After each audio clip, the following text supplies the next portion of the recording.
Etsy's fee structure can be a little bit confusing for some sellers, so let's talk about their various fees and what you can expect as an Etsy shop owner. Hey there, I'm Janet LeBlanc from Paper & Spark, and I help makers and artists just like you start and scale online shops so that you can achieve your entrepreneurial dreams and hit your financial goals with ease. In this video, I'm explaining the different fees that Etsy charges you, when they charge you each type of fee, when you actually pay it, and where in their somewhat confusing reporting system you can find each type of fee. It's easy to miss some of these fees, and a lot of sellers can get caught unaware. They don't realize how much Etsy is taking out of their sales or their net deposits. So if you stick around until the end of the video, I'll also be sharing how you can easily capture everything each month in your bookkeeping system without missing out on those valuable tax deductions. Etsy is a really popular platform for handmade sellers and makers to get started with online selling. So if you're considering Etsy, or even if you're currently selling on Etsy right now, you might be curious what sort of fees you can expect to pay. I've been working with Etsy sellers for almost a decade now, and I've come across many shop owners who seem to be surprised by how much Etsy takes out of their payout with every sale. So let's avoid this happening to you by running through each type of fee now. First, we have listing fees. Every time you list a new product on Etsy or renew a sold item on Etsy, you're charged 20 cents for a listing fee. You can find this one on your finances payment account screen under fees. If you click here, you'll see your listing fees for that time period. You can also find them on the CSV that you can download on this screen. If you go to the monthly statement area of your account and then click on whatever month you want to look at, if you see this generate CSV button right here, this will download a CSV of all of your activity for that month. So you can click this, download that CSV, open it in your spreadsheet software of choice, and you will see your listing fees listed here and the 20-cent charge you paid each time an item was listed or renewed. Next, for our second fee, we have your transaction fees. So Etsy takes a 6.5% cut of your total sale with every sale you make. Think of that 6.5% transaction fee as Etsy's commission on your sale. It's the cut they take for the honor and privilege of selling on their platform. Unlike other e-commerce platforms like Shopify, for instance, Etsy doesn't have a monthly payment plan where you have to pay just a flat fee every month to sell on that platform. Instead, they take a 6.5% commission of every sale you make. It used to be 5% until April 2022, but they announced that they were increasing it from 5% to 6.5%. And I want you also to keep in mind that the 6.5% fee is applied to your total gross sale. That means it's applied not just to the sales price of the item that your customer bought, but it's also applied to what your customer paid in sales tax and shipping to you. Again, we can find your transaction fees listed on the same CSV that you can download from your monthly statement screen. Or if we go back to your payment account screen under your finances, we can also see your transaction fees listed under your fees box.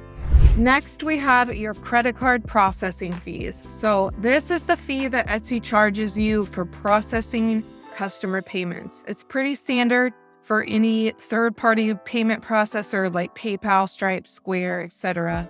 to charge you a processing fee, and Etsy is no different. US sellers will pay 3% plus 25 cents per transaction. International sellers have similar rates, but you can look up what your exact rate is if you're outside of the US. And this rate, again, just like that transaction fee, is also applied to your gross sale total, meaning it includes shipping your customer paid and sales tax collected. A lot of sellers get caught off guard by this one. They either don't realize that Etsy charges both a transaction fee and a credit card processing fee. They just are aware of one or the other. And also, for whatever reason, historically, the processing fee has been harder to find, so it's easier for Etsy sellers to miss. It's only in the past few months that Etsy has been more transparent with their reporting of this fee. It used to be missing from your payment account screen, but they recently added them as processing fees listed here under the fees box of your payment account screen. You can also find them on that monthly statement CSV that you can generate from this area of your account. And finally, you can find them on the orders CSV. It's the only fee listed on the orders CSV, and that's the one that you're importing into a Paper and Spark Etsy seller spreadsheet if that's what you're using, and I'll talk about that soon. So these are the 3 required mandatory fees that Etsy is going to charge on all your sales, no matter what. Next, I'm going to talk about some of the optional fees that you may or may not be paying. You may have control over these, you may not. You may see them on your statement, you may not. But if you're finding this fee breakdown useful so far, please give me a thumbs up and make sure to subscribe to my channel. Our 4th fee that Etsy might charge you is your advertising and promotional fees. So Etsy offers in-house advertising with their Etsy Ads program. You might opt in for the Etsy Ads for certain listings or for your entire shop. It's up to you. But it basically allows you to pay to be at the top of certain search result rankings and search result pages within Etsy. How much you pay is up to you, as you get the option to set your daily ad budget per product listing in your shop. There's also the always controversial off-site ads program, which you may or may not be able to opt out of. It depends on how much money you make. If your shop makes more than $10K in sales revenue a year on Etsy, you don't have the ability to opt out of it. Etsy will only charge you that off-site ads fee if they attribute a sale that you got to the off-site ad that they did for you. You can find information on how much you're paying for both Etsy ads and off-site ads each month by going to your payment account screen again, clicking on marketing, and you will see a breakdown of those 2 types of ads. If you want to dig deeper into how many of your sales are attributed to Etsy ads or offsite ads, you can also go to your marketing screen here.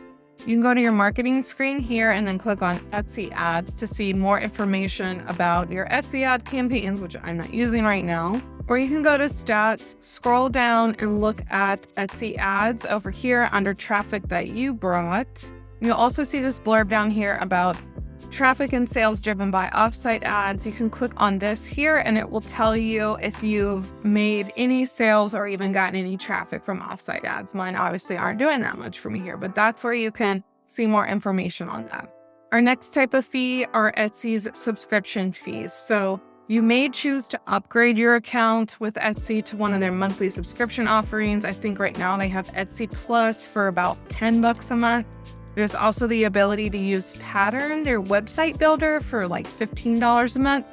If you use either of those, you'd see them here under seller services, I think in your marketing box here. Next, we have shipping labels. So you may choose to pay for shipping through your Etsy account. You get a slight discount, I believe, for using their shipping, their postage method. If you choose to use Etsy's integrated shipping label service to purchase and print out USPS shipping labels for your orders, you'll see them here under the shipping box on your payment account screen. So there you have it, a dive into all of the fees that you might be paying as an Etsy seller, where to find them so that there's no surprises for you, how much is getting taken out of your paycheck when you get paid from Etsy. If any of these were news to you, I hope that now you're aware of.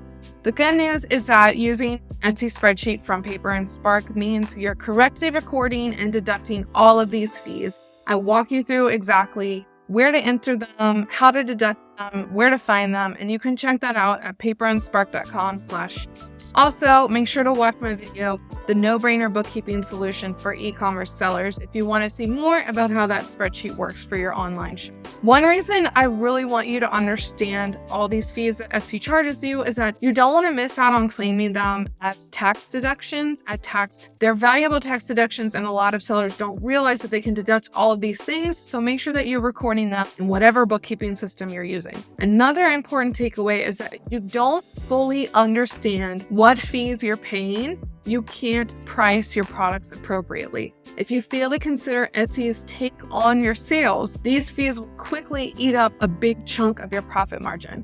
I usually suggest budgeting about 12 to 15% of your total Etsy sale for Etsy's fees, all their various fees that you pay. That means that overall, they're going to take about 12 to 15% of your total sale out, and it goes to them and not into your pocket. Obviously, that rule of thumb can vary based on whether you're using Etsy ads, offsite ads, whether you're using them for postage labels or not, for shipping. etc. Now that you understand how Etsy's payment system works, if you're thinking of getting started selling online, make sure to watch my video, The Ultimate Guide to Starting and Scaling a Handmade Business, next.